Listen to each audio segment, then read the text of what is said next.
जब भोजन को हम खाते हैं तो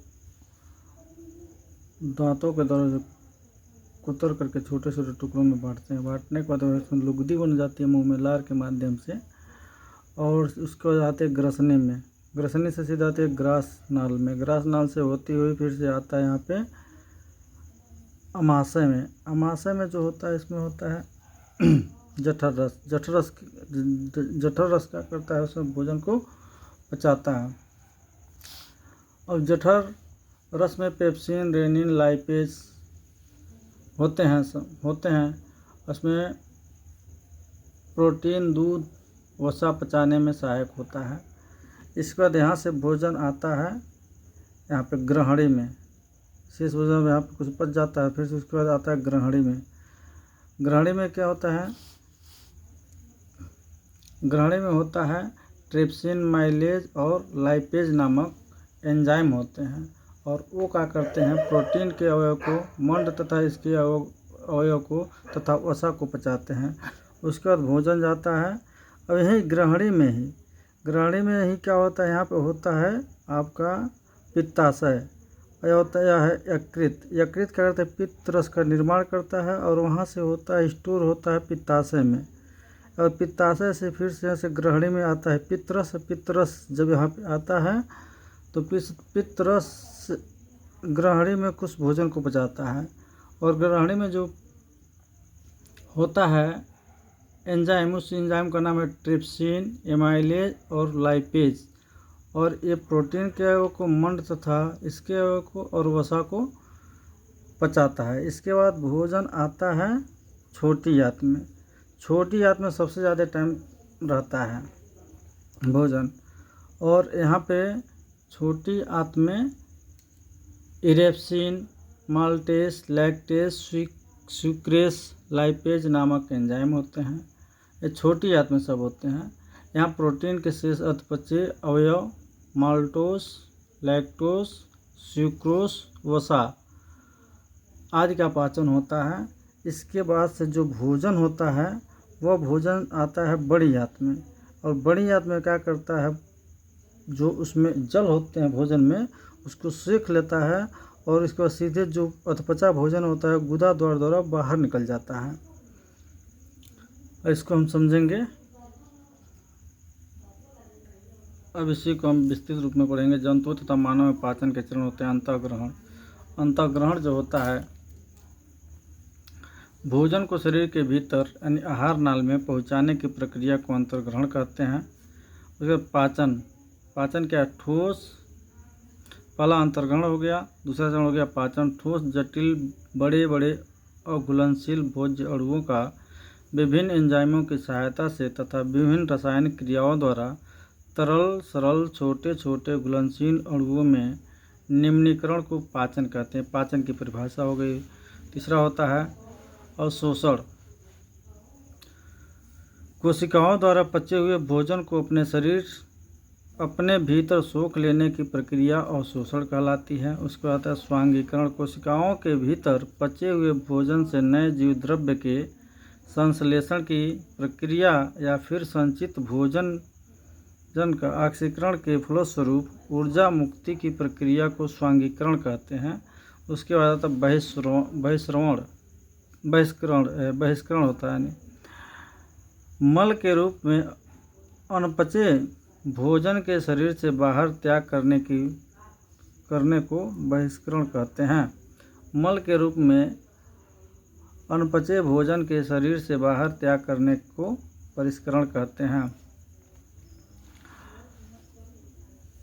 अब पढ़ेंगे पाचन के रूप में। जटिल पोषक तत्वों को जल अपघटन द्वारा सरल पोषक पदार्थों में बदलने की प्रक्रिया पाचन कहलाती है।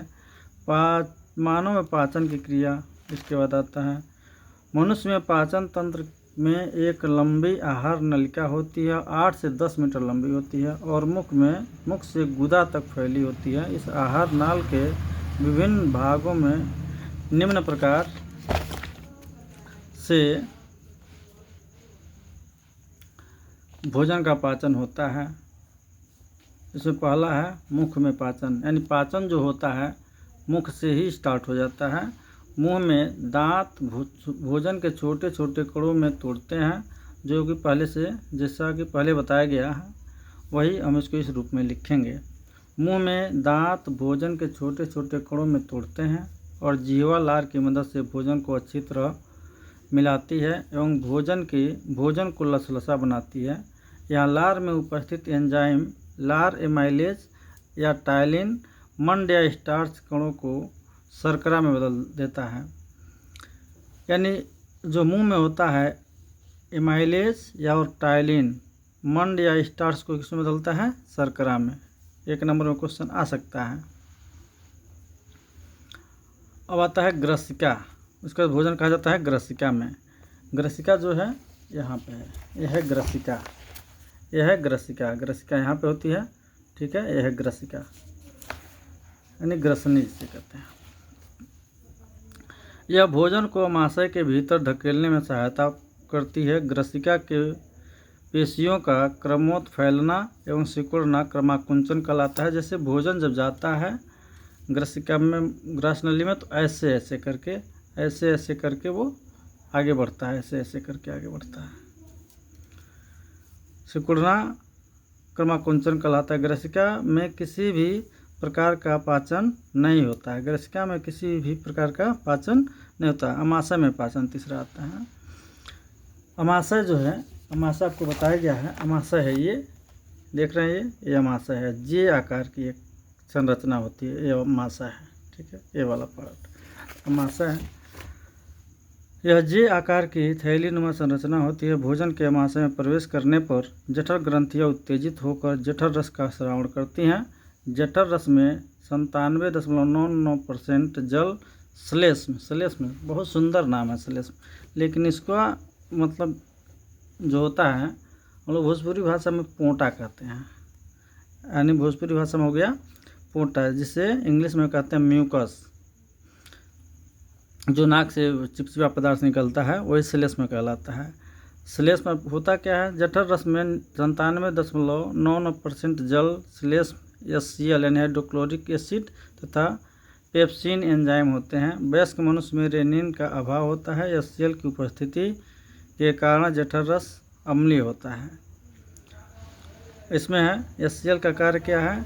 HCl के निम्नलिखित कार्य करता है। HCl निष्क्रिय पेप्सिनोजन को सक्रिय पेप्सिन में बदलता है। दूसरा है भोजन के साथ आए जीवाणु और सूक्ष्म जीवों को मारता है। यह भोजन को सड़ने से रोकता है। यह भोजन के कठोर को घोलता है, कठोरता घोलता है। अमाशय में भोजन 3 से 4 घंटे तक रुकता है। भोजन अमाशय में कितने टाइम तक रुकता है? 3 से 4 घंटे।